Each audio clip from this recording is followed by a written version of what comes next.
Hi friends, welcome back to your own channel success pathway.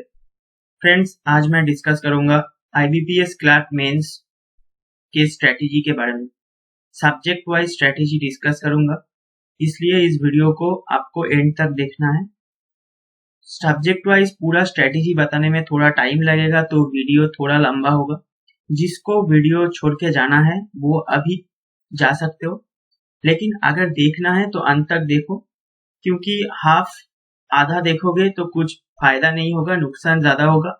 ठीक है, तो अभी छोड़ के जा सकते हो आप लोग, आपको कोई जबरदस्ती नहीं है। लेकिन अगर आप जानना चाहते हो कि मेरा स्ट्रेटेजी क्या होने वाला है तो अंत तक जुड़िएगा। मेरा व्हाट्सएप में, टेलीग्राम में बहुत सारा रिक्वेस्ट आ रहा था कि आईबीपीएस क्लर्क मेंस का स्ट्रेटेजी बताइए सर। तो मैं आज इस वीडियो के मार्फत उन सभी को मेरा जो स्ट्रेटेजी है वो शेयर करने वाला हूँ। आप ये स्ट्रेटेजी फॉलो कर सकते हैं। अगर आपको थोड़ा सा चेंज करना हो वो आप आपके हिसाब से कर सकते हो। ठीक है, क्योंकि हर एक का जो सब्जेक्ट होता है, किसी का मैथ बहुत स्ट्रांग होता है, किसी का रीजनिंग स्ट्रांग होता है, इंग्लिश थोड़ा वीक होता है, किसी का इंग्लिश स्ट्रांग होता है, मैथ थोड़ा वीक होता है। तो वो अपने हिसाब से आप लोग थोड़ा चेंज कर सकते हो। मैं अपना जो स्ट्रेटेजी है वो आप लोगों के साथ शेयर करना चाहता हूँ। ठीक है, तो चलिए स्टार्ट करते हैं आज का वीडियो। पहले देखिए, पहले जो सब्जेक्ट मैं डिस्कस करूंगा वो रीजनिंग। ठीक है, तो रीजनिंग में पहले आपको समझना पड़ेगा कि एग्जाम पैटर्न क्या है। ठीक है, रीजनिंग में 50 क्वेश्चंस रहेगा, मार्क्स थोड़ा ज्यादा होगा। कुछ कुछ क्वेश्चन में आप लोगों को 2 नंबर मिलेगा, और टोटल जो मार्क्स होगा रीजनिंग में 60 होगा, और टाइम मिलेगा 45 मिनट्स। ठीक है, तो रीजनिंग का स्ट्रेटेजी मैं पहले बता रहा हूँ, ध्यान से सुनिएगा। ये मैं आप लोगों के सामने लेकर आया हूँ 2017, 2018 और 2019 का आईबीपीएस क्लर्क मेंस रीजनिंग का जो टॉपिक वाइज जो क्वेश्चन पूछा गया था वो मैं इस पर लेके आया हूँ। इसको देखकर हमें समझना है कि कौन सा सेक्शन में ज्यादा हमको जोर देना है और कौन सा सेक्शन में कम जोर देना है। ठीक है, तो ध्यान से देखिएगा। ये जो 3 मेमोरी बेस्ड आप लोग ये जो सब्जेक्ट वाइज डिवीजन देख रहे हो, इसको देखकर एक चीज पता चलता है, वो क्या है कि रीजनिंग जो सब्जेक्ट होता है वो 3 पार्ट में डिवाइड होता है। ठीक है, 3 पार्ट में। एक जो डिवीजन होता है वो होता है पजल और सिटिंग अरेंजमेंट का। दूसरा जो डिवीजन होता है वो होता है मिसलेनियस पोर्शन का, और तीसरा जो डिवीजन होता है वो होता है लॉजिकल रीजनिंग का। ठीक है, तो अगर आप ध्यान से देखो, ये जो 17, 18 और 19 का पेपर है, तो पजल और सिटिंग अरेंजमेंट मिला के 17 में आया था 20 क्वेश्चन, 18 में 25 क्वेश्चन और 19 में 20 क्वेश्चन।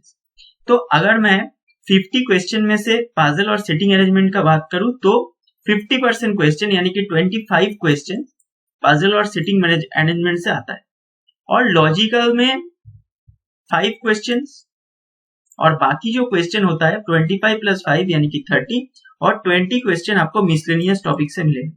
मिसलेनियस टॉपिक्स में से क्या आएगा? Syllogism, blood relation, direction, inequality, machine input. ठीक है, और इसके अलावा और क्या आ सकता है? Alpha numeric series. ठीक है, ये सब आ सकता है। ठीक है, ये मत सोचिए कि सिलॉग जो आएगा वो डायरेक्ट सिलॉग आएगा। सिलॉग में रिवर्स सिलॉग आ सकता है, सिलॉग में आपका कोडेड सिलॉग आ सकता है, ब्लड रिलेशन कोडेड वाला आएगा, डायरेक्शन कोडेड वाला आएगा, इनइक्वालिटीज कोडेड वाला आएगा, और ये जो मेसिन इनपुट है वो एक चीज मैं बताना भूल गया, इसके साथ कोडिंग डिकोडिंग। ठीक है, अभी एक न्यू पैटर्न में देख रहा था, मेसिन इनपुट के अंदर कोडिंग डिकोडिंग, दो जो टॉपिक है ये दो एक साथ मिला के क्वेश्चन बना था। ठीक है, तो आपको ये जो न्यू जो पैटर्न वाला जो क्वेश्चन आपको देखने को मिलेगा, जहां पर भी मिले उसको बना लो। ठीक है, क्योंकि रीजनिंग एक ऐसा सब्जेक्ट है जिसमें हर साल कोई ना कोई न्यू पैटर्न क्वेश्चन आपको देखने को मिलेगा। इस साल जो एसबीआई क्लर्क मेंस एग्जाम दिए हो वो लोग उनको पता है कि पजल और सिटिंग अरेंजमेंट में ट्रेडिशनल पैटर्न वाला पजल और सिटिंग अरेंजमेंट था, उसके साथ साथ न्यू टाइप का सिटिंग अरेंजमेंट इस बार मिला था। एक रीअरेंजमेंट 1, रीअरेंजमेंट 2, रीअरेंजमेंट 3 करके एक आपका टाइप का न्यू टाइप का क्वेश्चन मिला था। आप अगर वो डिटेल में जानना चाहते हो तो मेरा जो एसबीआई क्लर्क मेंस एनालिसिस वाला वीडियो है उसको जाके देख लो। वो जो क्वेश्चन है वो मैं बनाया था, ठीक है। वो क्वेश्चन बहुत ज्यादा इजी था, ठीक है। दूसरा जो पजल आया था उसके मुकाबले ये जो क्वेश्चन था ये बहुत ज्यादा इजी था, ये मैं बनाया था, ठीक है।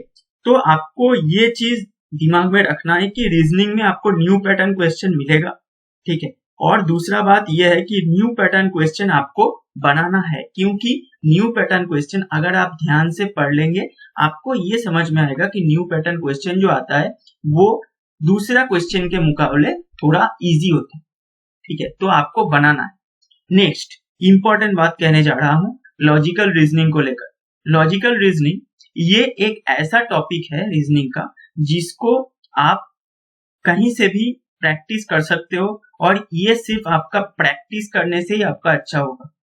दूसरा कोई इसका कोई ट्रिक्स नहीं है, ठीक है। आपको मॉक टेस्ट में जहां पर भी लॉजिकल का क्वेश्चन मिले, पहला ये बात मेरा ध्यान से सुन लो, ये मैं पहले गलती करता था कि लॉजिकल क्वेश्चन मिलते ही मैं उसको एक बार पढ़ता था, समझ में आता था तो अटेम्प्ट करता था, अगर बहुत श्योर होता था तो अटेम्प्ट करता था, या फिर छोड़ देता था कि ठीक है एनालिसिस करते वक्त देख लूंगा। तो मैं ये देख रहा था कि मेरा लॉजिकल जो रीजनिंग का पार्ट है वो इम्प्रूव नहीं हो रहा है। उसके बाद मैं अपने आप को थोड़ा सा मॉडिफाई किया और मैं लॉजिकल क्वेश्चन अटेम्प्ट करना स्टार्ट किया, ठीक है। इसके बाद क्या हुआ, मैं जब एनालिसिस करने बैठा तो मैंने देखा कि 5 लॉजिकल क्वेश्चन मैंने अटेम्प्ट किया, उसमें से 4 शायद गलत हुआ, एक सही हुआ। वो 4 गलत क्यों हुआ वो मैं अच्छे से समझा पहले। वो जो नीचे जो आंसर लिखा रहता है और उसके नीचे जो एक्सप्लेनेशन लिखा रहता है उसको अच्छे से समझा, ठीक है। समझने के बाद एक एक जब समझा तो मेरा आइडिया धीरे धीरे इंप्रूव होता गया।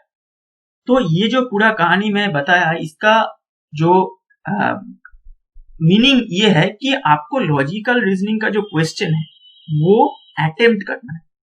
जहां पर भी मॉक टेस्ट में आपको लॉजिकल रीजनिंग का क्वेश्चन है मिलेगा वो आपको अटेम्प्ट करना पड़ेगा, उसको छोड़ के मत जाइए।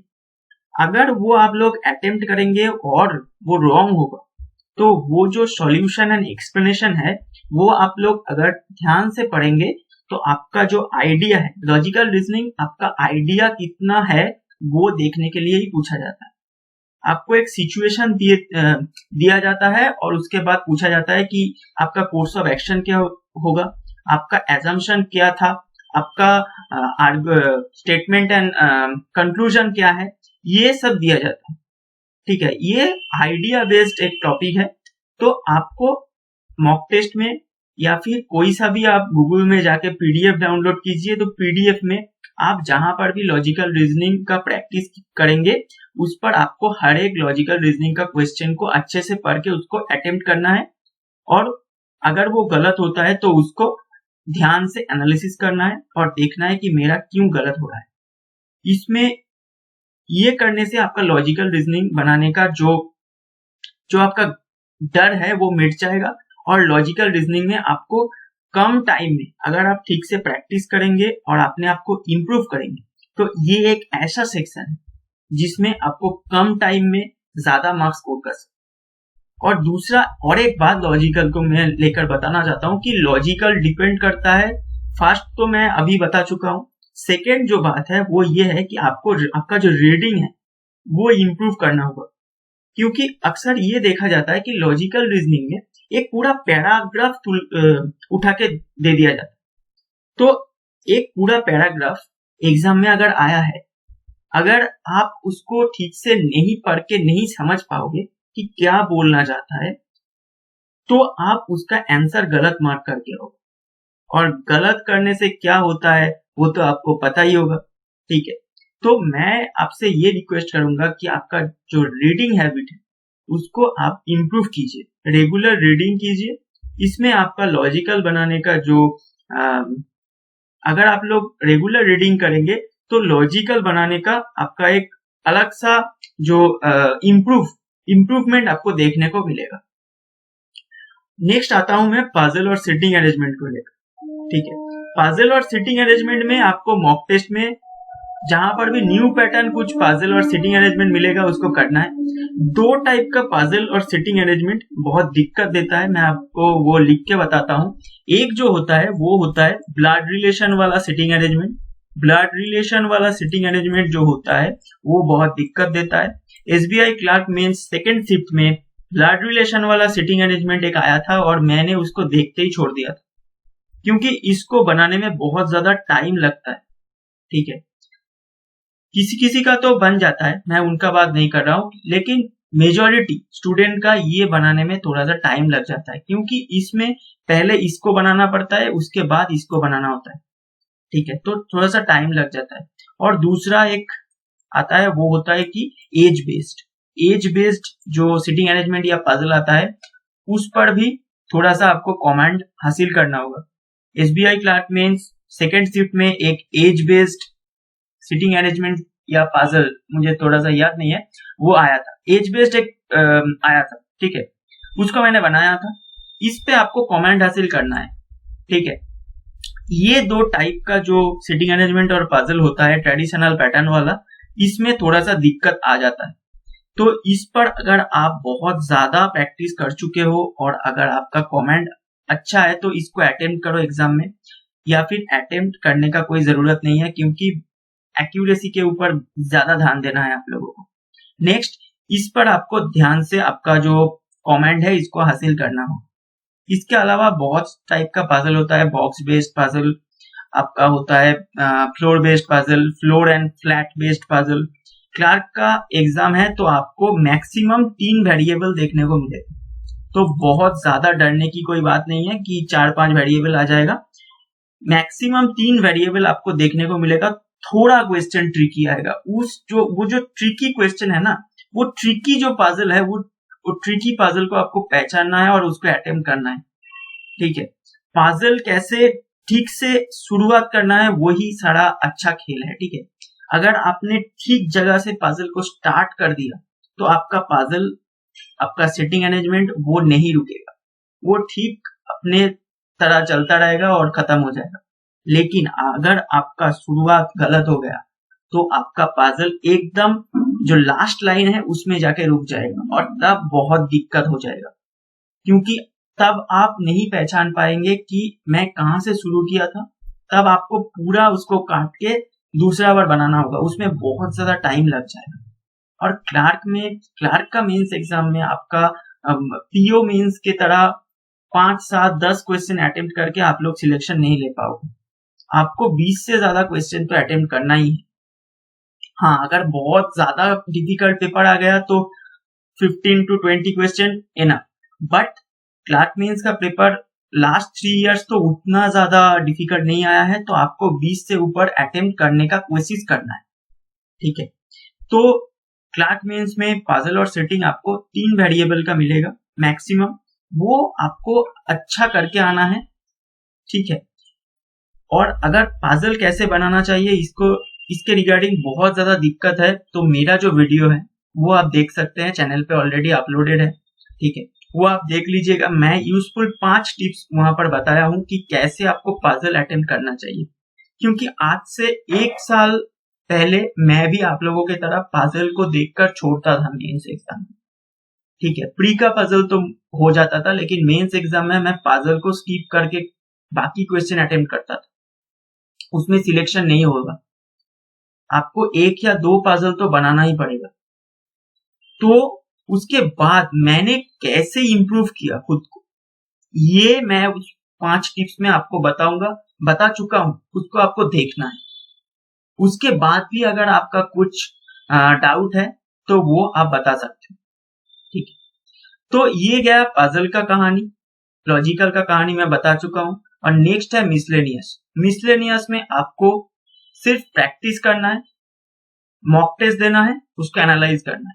मिसलेनियस में आपको कोई भी क्वेश्चन डायरेक्ट नहीं मिलेगा, डायरेक्शन सेंस कोडेड वाला मिलेगा, ब्लड रिलेशन कोडेड वाला, सीलॉग कोडेड वाला, इनइक्वालिटी कोडेड वाला। आपको जहां पर भी क्वेश्चन मिलेगा कोडेड वाला क्वेश्चन मिलेगा, कोई भी सिंपल क्वेश्चन नहीं मिलेगा। अगर आ जाता है 2-3 क्वेश्चन तो वो आपके लिए बोनस होगा।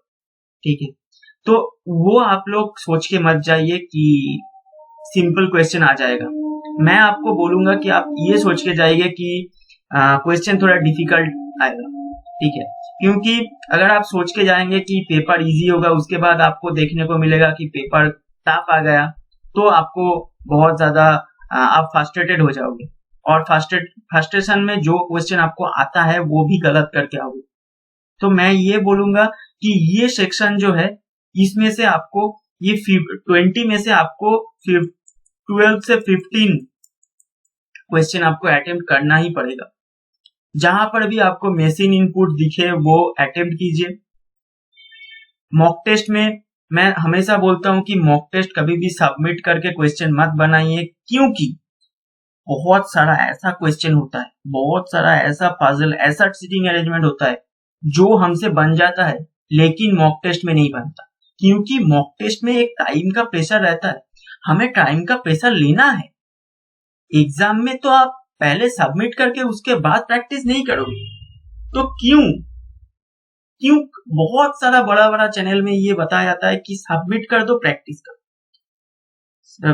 मॉक टेस्ट देने से आपका टाइम वेस्ट होगा। मुझे नहीं लगता कि आपका टाइम वेस्ट होगा, क्योंकि देखो 45 मिनट्स में अगर आपने रीजनिंग का 20 क्वेश्चन बनाया, तो ऐसा तो नहीं ना कि वो सबमिट करके अगर आप प्रैक्टिस करोगे तो 45 मिनट्स में 40 क्वेश्चन बना लोगे। आप 45 मिनट्स में 20 क्वेश्चन ही बनाओगे। तो आप क्यों मॉक टेस्ट नहीं देंगे? मॉक टेस्ट देने के बाद आप तो एनालाइज कर रहे हो, उसमें तो आपका बाकी क्वेश्चन का प्रैक्टिस हो रहा है, तो क्यों आप मॉक टेस्ट को सबमिट करोगे? मेरा अगर बात सुनोगे, मैं आपको बोलूंगा मॉक टेस्ट सबमिट मत करो, मॉक टेस्ट को मॉक टेस्ट की तरह दो, ठीक है। तो ये रीजनिंग का, अगर आपको एकदम पहले आपको रीजनिंग में ये जो 3 जो प्रीवियस ईयर पेपर है 17, 18 और 19 का, ये 3 प्रीवियस ईयर पेपर आपको लेना है और उसको अच्छे से देना है, और उसमें आपका देखना है कि आपका जो स्कोर है वो कितना है। उसको देने के बाद आपको पता चल जाएगा कि आपका लेवल कितना है रीजनिंग में, ठीक है। उसके बाद आप वो जो लेवल है उसको इम्प्रूव करने का कोशिश करो, ठीक है। ये था रीजनिंग का कहानी। नेक्स्ट जो टॉपिक, जो सब्जेक्ट होता है वो होता है क्वांट, ठीक है। क्वांट में अगर आप देखोगे, क्वांट में मेजर जो पोर्शन होता है वो पीओ में डीआई होता है, लेकिन क्लार्क में अगर आप ठीक से देखोगे तो क्लार्क में डीआई का जितना वेटेज है, एरिथमेटिक वर्ड प्रॉब्लम का वेटेज उतना है, ठीक है। लेकिन डीआई को बनाने के लिए भी आपको एरिथमेटिक का ही हेल्प लेना होगा। तो एरिथमेटिक को छोड़ के आप मत जाओ, क्वांट में कोई भी नंबर आपको नहीं मिलेगा, ठीक है। क्वांट में आपका 2 चीजें बहुत जरूरी हो जाता है। पहला, मैं मेंस का बात कर रहा हूं, पहला आपका जरूरी जो हो जाएगा वो होगा आपका कैलकुलेशन स्पीड। मैं स्पीड का बात नहीं कर रहा हूं, मैं कैलकुलेशन स्पीड का बात कर रहा हूं, ठीक है। और नेक्स्ट आपका जो मैटर करेगा, वो सबसे ज्यादा मैटर करेगा, वो होगा आपका कॉन्सेप्ट, क्योंकि मेंस एग्जाम में कोई भी ट्रिक काम नहीं करेगा। हाँ, कैलकुलेशन का ट्रिक है, अच्छा है, लेकिन मैथ प्रॉब्लम जो आप बनाओगे वो कोई भी ट्रिक के हेल्प से आप नहीं बना पाओगे। आपका कॉन्सेप्ट अगर अच्छा है तो ही आप मैथ में ज्यादा मार्क्स स्कोर कर सकते हो। तो मैं बोलूंगा कि आप अपना जो कॉन्सेप्ट है उस पे ध्यान दो, ना ही कि आप कोई ट्रिक के पीछे भागो, क्योंकि ट्रिक जो है ना वो प्री में काम आता है। जब 20 मिनट में 35 क्वेश्चन अटेम्प्ट करना होता है तो ट्रिक काम आता है, लेकिन जब 45 मिनट्स में आपको 50 क्वेश्चन अटेम्प्ट करना होता है तो एग्जामिनर थोड़ी आपका स्पीड चेक कर रहा है, वो चेक कर रहा है कि आपका कॉन्सेप्ट कितना है। और आपको अगर दूसरा बंदा जो टाइम में 20 क्वेश्चन बनाएगा, आपको अगर उस टाइम में 22 क्वेश्चन बनाना हो तो आपको कैलकुलेशन स्पीड अच्छा रहना है। आपको 1 to 25 तक जो टेबल है वो याद करना होगा, आपको 1 to 30 तक, मिनिमम 1 to 30 तक आपका स्क्वायर याद करना होगा, आपको 1 to 15 तक क्यूब याद करना होगा, ये सब आपको याद करना होगा, ठीक है, तभी आपका कैलकुलेशन स्पीड जो है वो धीरे धीरे बढ़ेगा। पर डे आपको बैठ के थोड़ा सा सिंप्लीफिकेशन, थोड़ा सा अप्रोक्सीमेशन, ये सब करना होगा, ठीक है, क्योंकि क्लार्क का पेपर है तो क्वांट में जो 3 सेक्शन होता है, रीजनिंग की तरह ही है, क्वांट में 3 ही सेक्शन होता है, ठीक है। एक है स्पीड मैथ्स का सेक्शन, जो कि प्री में तो बहुत ज्यादा होता है लेकिन मेंस में उतना ज्यादा नहीं होता। नेक्स्ट सेक्शन होता है डीआई का, और थर्ड सेक्शन होता है एरिथमेटिक का, ठीक है। तो आप देखो अच्छे से, ये तो मेंस का पेपर है, तो स्पीड मैथ्स आपको 5 देखने को मिलेगा। डीआई जो है आपको 15 to 20 मार्क्स देखने को मिलेगा, 3 या 4 डीआई मिलेगा आपको, और बाकी जो क्वेश्चन आएगा वो एरिथमेटिक से ही आएगा। एरिथमेटिक में से 3 डिवीजन होता है, पहला होता है डीएस यानी कि डेटा सफिशिएंसी, दूसरा होता है आपका Q1 Q2 वाला क्वेश्चन, Q3 भी आ सकता है, तीसरा होता है डायरेक्ट वर्ड प्रॉब्लम, और हाँ, और एक पार्ट रिसेंटली जुड़ा है वो होता है फिलर्स, ठीक है। तो ये जो स्पीड मैथ्स का 5 मार्क्स है, इसमें आपको क्लार्क में 5 मार्क्स लेना है, नहीं तो आप मेंस आपका जो सिलेक्शन है वो भूल जाओ, इसमें आपको एक भी मार्क्स नहीं छोड़ना, 5 मार्क्स लेना है, क्योंकि ये आपका बोनस है। नेक्स्ट है डीआई। डीआई में कुछ चीजें ध्यान से याद रखो। पहला बात, हर एक डीआई में आपका पूरा 5 और 6 क्वेश्चन अटेम्प्ट करने की कोई जरूरत नहीं है। 3-4 क्वेश्चन जो आपको सही लगे वो अटेम्प्ट करो, 1-2 क्वेश्चन जो बहुत कैलकुलेटिव हो उसको छोड़ो। वो क्वेश्चन आप अटेम्प्ट करोगे, गलत होगा या सही भी हो, एक क्वेश्चन आप अटेम्प्ट करोगे, उस टाइम में ये वर्ड प्रॉब्लम वाला क्वेश्चन 3 अटेम्प्ट हो जाएगा, तो छोड़ो ना यार। तो डीआई में ये 2 चीज हो गया। नंबर 3 ये कि डीआई का जो इंस्ट्रक्शन दिया हुआ होता है वो तो आप पढ़ोगे नहीं, उसके आगे ही आपका ये जो पिक्चर होगा उसको देखोगे, तो आपका गलत होगा। पहले आपको ये इंस्ट्रक्शन अच्छे से पढ़ना होगा। नंबर 4, आपको एक ग्राफ शीट दिया जाता है, उसमें ये जो डेटा है ना, ये आपको नोट डाउन कर लेना है, क्योंकि मैं दूसरा वीडियो में भी बता चुका हूं, हमारा जो आंख है वो बार बार एक ही चीज को देखेगा, तो थोड़ा सा भी अगर वैल्यूज में इधर उधर आप नोट डाउन कर लिए तो आपका वो जो क्वेश्चन है वो गलत हो जाएगा, ठीक है। तो ये मैं करता हूं, मैं ग्राफ शीट में जो वैल्यूज होता है उसको लिख लेता हूं, उसके बाद डीआई को अटेम्प्ट करता हूं। इसमें फर्स्ट जो क्वेश्चन है उसमें थोड़ा सा ज्यादा टाइम लगता है, लेकिन बाकी क्वेश्चन जल्दी जल्दी बन जाता है।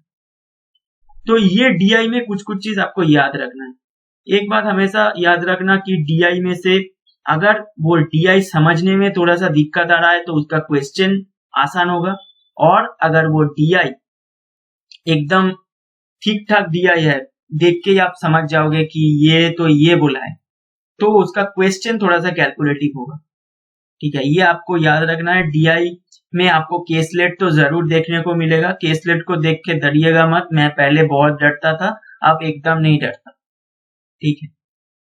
तो ये हुआ डीआई का। अब एरिथमेटिक का पार्ट। एरिथमेटिक में से आप लोगों को मिलेगा डीएस, जिसमें आपका कॉन्सेप्ट सब कुछ है। अगर आपको 100% पता है तभी अटेम्प्ट करो, नहीं तो अटेम्प्ट मत करो। डीएस में गलत होने का चांस सबसे ज्यादा होता है। हमको लगता है कि ये स्टेटमेंट सफिशिएंट है, लेकिन गलत हो गया तो आपका मार्क्स घट जाएगा। रीजनिंग में भी डीएस आता है, उसमें भी मैं ये बोलूंगा कि अगर आप 100% श्योर हो, अगर आपका एक्यूरेसी ठीक ठाक है तो अटेम्प्ट करो, या फिर मत अटेम्प्ट करो। नेक्स्ट Q1 Q2, एकदम 5 क्वेश्चन आएगा, उसमें से 1-2 क्वेश्चन में आपको Q1 में कोई एक प्रॉब्लम दिया जाएगा, Q2 में एक वैल्यू दिया जाएगा, और बाकी 2-3 क्वेश्चन में दोनों Q1 और Q2 में 2 ही क्वेश्चन दिया जाएगा। ये क्वेश्चन इजी टू मॉडरेट होता है, इसको अटेम्प्ट करने का कोशिश करो। हाँ, 5 में से अगर एक क्वेश्चन में अगर आप देख लो कि Q1 का एक प्रॉब्लम है, वो अगर आपने नहीं किया तो वो क्वेश्चन अटेम्प्ट मत करो। ऐसा ना हो कि Q1 में एक प्रॉब्लम था, उसको आपने पूरा किया, उसके बाद आपने देखा कि Q2 में जो क्वेश्चन है वो आपने नहीं किया था, तो वो जो टाइम लगा वो पूरा गलत हो गया। तो ऐसा जो बेवकूफी है ये मत करो, एग्जाम में टाइम मैटर करता है, ठीक है। तो Q1 Q2 अटेम्प्ट करने का कोशिश करो। डीएस अगर 100% श्योर हो तो ही अटेम्प्ट करना, नहीं तो अटेम्प्ट मत करना। फिलर्स में आपका कॉन्सेप्ट बहुत मैटर करता है, क्योंकि फिलर्स में एक दो टॉपिक को जो ऐड करके फिलर्स बनाया जाता है। तो मैं बोलूंगा कि कौन कौन सा टॉपिक आपको मैथ में जो कमेंट हासिल करना है, तो मैथ में कौन कौन सा टॉपिक आपको पहले कर लेना है ये मैं बताऊंगा, थोड़ा सा वेट कीजिए। और व्हाट प्रॉब्लम तो आपको करना ही पड़ेगा। पर डे आप 10 to 15 mains level what problem आप प्रैक्टिस करो, ठीक है। मॉक टेस्ट को एनालिसिस करने के अलावा ये आपको करना होगा, ठीक है। तो आप देखो, क्वांट में अगर आपको कमेंट हासिल करना है,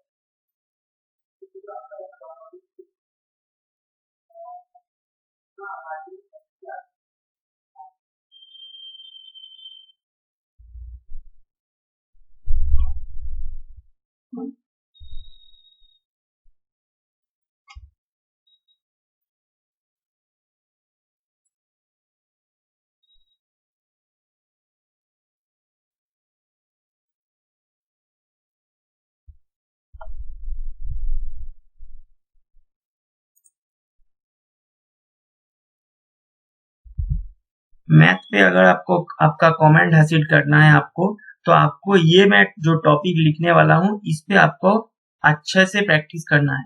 पहला टॉपिक है परसेंटेज, दूसरा है रेशियो, तीसरा है एवरेज, जो फोर्थ वाला वो है मिक्सचर एंड एलिगेशन, फिफ्थ है प्रॉफिट एंड लॉस, ठीक है, और एजेस।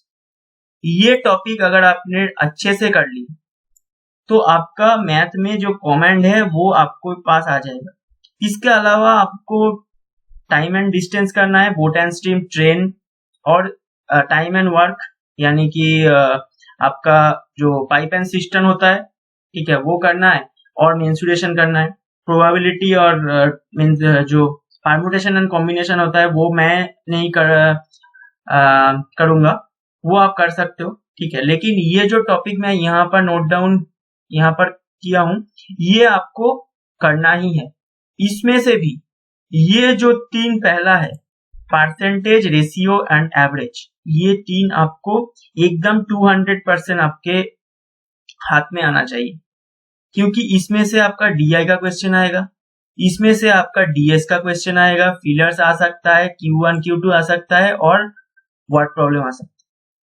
तो ये तीन टॉपिक मैं हमेशा बोलता हूँ मेरा वीडियो पे कि ये तीन टॉपिक आपको अच्छे से कर लेना है, ठीक।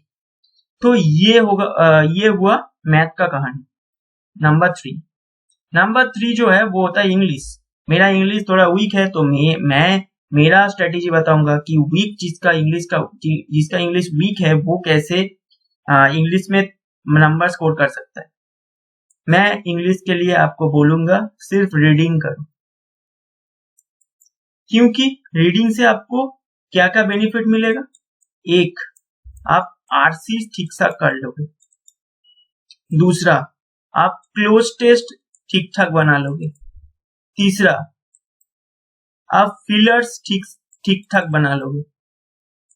ये तीन अगर आपने ठीक ठाक बना लिया, तो अगर आप यहाँ पर देखेंगे तो रीडिंग कॉम्प्रिहेंशन 12 मार्क्स, यहाँ पर देखेंगे 15 मार्क्स, यहाँ पर देखेंगे 12 मार्क्स, ठीक है। इसमें वोकैब और 5 मार्क्स, इसमें भी वोकैब 5 मार्क्स, तो टोटल आरसी में से ही तो आपको 15 मार्क्स मिल जाएगा। क्लोज टेस्ट में आपको 5 मार्क्स, मैं बोल रहा हूं कि क्लोज टेस्ट में आपको 5 मार्क्स मिल सकता है, और फिलर्स में से भी आपको 5 मार्क्स मिलेगा, तो आपका 25 मार्क्स तो यहाँ पर ही मिल रहा है। 25 में से अगर आपने 20 स्कोर कर लिया और बाकी जो टॉपिक है उसमें अगर आपने और 5 स्कोर बना लिया तो ही आपका इंग्लिश में 40 में से 25 स्कोर आ जाएगा। लेकिन एक्यूरेसी मेंटेन करना होगा, ठीक है। मेरा जो एसबीआई जूनियर एसोसिएट में अटेम्प्ट था वो 104 था, मेरा मार्क्स आया 98। तो आपको पता है कि मेरा एक्यूरेसी कितना है। तो आपको एक्यूरेसी मेंटेन करना है इंग्लिश में, क्योंकि मैथ्स रीजनिंग में एक्यूरेसी मेंटेन होता है, लेकिन इंग्लिश में ज्यादातर एस्पायरेंट का एक्यूरेसी मेंटेन नहीं होता है। लेकिन आपको एक्यूरेसी मेंटेन करना है। आप चाहे इंग्लिश में 20 की जगह 15 बना के आए, क्यों, लेकिन आपको ये श्योर होना है कि 15 हमारा सही होगा। हालांकि आईबीपीएस में एक बात याद रखना, आईबीपीएस में सेक्शनल कट ऑफ है, तो इतना कम मत अटेम्प्ट करके आइएगा कि आपका सेक्शनल कट ऑफ रुक जाएगा। एसबीआई में सेक्शनल कट ऑफ नहीं होता है तो वो एक अच्छा चीज है, लेकिन आईबीपीएस में सेक्शनल कट ऑफ होता है, तो आपको वो ध्यान में रखना है। उसके साथ साथ आपको एक्यूरेसी ध्यान में रखना है। मैं ग्रामर इतना नहीं करता हूं, तो मैं आपको ग्रामर के बारे में ज्यादा कुछ नहीं बोलूंगा, लेकिन आपको हर दिन रीडिंग करना है इंग्लिश की। चाहे आप पेपर रीडिंग कर सकते हैं, चाहे आप कोई इंग्लिश अच्छा सा बुक लेके रीडिंग कर सकते हैं, लेकिन आपको रीडिंग करना है। ये रीडिंग करने से आपका मैंने जो मार्क्स बताया, ये मार्क्स आपको मिल जाएगा। हाँ, एरर डिटेक्शन नहीं मिल सकता है क्योंकि उसमें ग्रामर लगता है। मैं एरर डिटेक्शन को अगर श्योर नहीं होता हूं तो अटेम्प्ट नहीं करता हूं। मैं आपको अपना स्ट्रेटेजी बता रहा हूं। अगर आप ग्रामर में अच्छा है तो आप अटेम्प्ट कर सकते हैं, कोई इशू नहीं है, ठीक है। अगर आपका इंग्लिश अच्छा है तो अगर आप इससे ज्यादा अटेम्प्ट कर सकते हैं तो कीजिए, कोई इशू नहीं है। लेकिन ये आपको मिनिमम करना ही होगा। 20 आप मान के चलिए, 15 तो आपका सेक्शनल कट ऑफ रुक जा सकता है, लेकिन आपको 20 अटेम्प्ट करना ही है, ठीक है, और विथ एक्यूरेसी अटेम्प्ट करना। तो अंत में मैं ये बोलूंगा कि आपको जो मॉक टेस्ट चूज करना है वो आपके लिए बहुत जरूरी हो जाएगा, मॉक टेस्ट, ठीक है, क्योंकि मॉक टेस्ट ही आपका सिलेक्शन डिसाइड करेगा। आप अगर एक अच्छा मॉक टेस्ट लेंगे, उसका कंटेंट अगर एग्जाम ओरिएंटेड होगा, मैं ये बोल रहा हूं कि आपको टफ वाला मॉक टेस्ट नहीं लेना है, आपको एग्जाम ओरिएंटेड मॉक टेस्ट लेना है। क्योंकि आईबीपीएस क्लर्क मेंस में एसबीआई पीओ मेंस वाला क्वेश्चन नहीं आएगा, तो उतना टफ क्यों प्रैक्टिस करेंगे, फ्रस्ट्रेटेड हो जाओगे, मार्क्स कम आएगा। तो एग्जाम ओरिएंटेड मॉक टेस्ट लो। मैं मॉक टेस्ट में जो फॉलो करता हूं मैं आपको बोलूंगा। पहले मैं जिसको बोलूंगा वो होगा अड्डा, दूसरा मैं जिसको बोलूंगा वो होगा ऑलीबोर्ड, और अगर आप चाहो तो प्रैक्टिस मॉक खरीद सकते हैं। इसके अलावा कोई भी मॉक टेस्ट चूज मत करना मेंस के लिए। अड्डा बहुत स्टैंडर्ड है और इसका प्राइस भी थोड़ा सा लो है। ऑलीबोर्ड मेंस के लिए बहुत अच्छा है, लेकिन इसका प्राइस जो है वो थोड़ा ज्यादा है। अड्डा में आपको 800-900 रुपए में आपको बहुत सारा टेस्ट सीरीज मिल जाएगा, उसके साथ कुछ कुछ ई बुक्स भी मिलेगा। मैं खरीद चुका हूं इसलिए बता रहा हूँ। ऑलीबोर्ड मैं नहीं खरीदा हूं, लेकिन जो फीडबैक देखता हूँ ऑलीबोर्ड का, मैं जो फ्री जो टेस्ट होता है उसको दे चुका हूँ। ऑलीबोर्ड का जो लेवल है वो बहुत ज्यादा अच्छा है, लेकिन इसका जो प्राइस है वो भी थोड़ा सा ज्यादा है, ठीक है। तो आप अगर ज्यादा अफोर्ड कर सकते हो तो ऑलीबोर्ड खरीदो, या फिर आप अड्डा को लेके चल सकते हो। अड्डा आपको बहुत ज्यादा बेनिफिट देगा, मुझको तो दिया है, ठीक है। मेरी बात मानोगे तो अड्डा को फॉलो करो, अड्डा आपको बहुत ज्यादा बेनिफिट देगा, ठीक है। तो ये रहा मॉक टेस्ट का बात। कोई भी मॉक टेस्ट सबमिट मत करो। 10 मॉक टेस्ट आपको मिलेगा, इसको दो। आज 28 दिसंबर है, मैं अपलोड करूंगा 29 को, और जो एग्जाम है वो 28 फरवरी को है। तो आपके पास 2 महीने मिल जाएगा, लगभग मोटा मोटा करके 2 महीने। उसमें से मैं 10 डेज माइनस कर देता हूं, तो आपको मिलेगा कितना दिन, 50 डेज। इसमें से भी अगर आपने 5 माइनस कर दिया, 5 दिन, तो आपको मिलेगा 45 डेज, यानी कि 1.5 मंथ। इसमें से अगर आपने हार्ड अगर आपने हर 4 दिन में एक मॉक टेस्ट दिया तो भी आप 45 डेज में 10 मॉक टेस्ट कंप्लीट कर लोगे। तो सबमिट मत करो, मॉक टेस्ट को दो, अच्छे से 3 दिन में अच्छे से एनालाइज करो, बाकी जो है वो प्रैक्टिस करो। और जीए का बात मैं करूंगा, जीए के लिए मैं अलग से एक वीडियो बना चुका हूं, उसका बात मैं इस वीडियो पे नहीं करूंगा। वो वीडियो आप जरूर देख लेना क्योंकि उस वीडियो में मैं डिटेल में बताया कि जनरल अवेयरनेस कैसे करना है, स्टैटिक कैसे करना है, बैंकिंग अवेयरनेस कैसे करना है, डिटेल में बता चुका हूँ, सोर्स क्या होने वाला है। तो उसको आप लोग अगर अभी तक नहीं देखा है तो देख लीजिएगा। चैनल को सब्सक्राइब कर लीजिएगा क्योंकि जब तक 1000 सब्सक्राइबर नहीं होगा तब तक मैं आपके साथ लाइव जुड़ नहीं पाऊंगा, और आपका अगर कुछ डाउट होता है उसको लाइव मैं डाउट को क्लियर नहीं कर पाऊंगा। तो आप सब्सक्राइब कर लीजिएगा, वीडियो को अच्छा लगा है तो लाइक कर दीजिएगा और जितना हो सके शेयर कीजिएगा। आज के लिए बस इतना ही, मिलते हैं नेक्स्ट वीडियो पे, तब तक के लिए all the best, take care, good bye.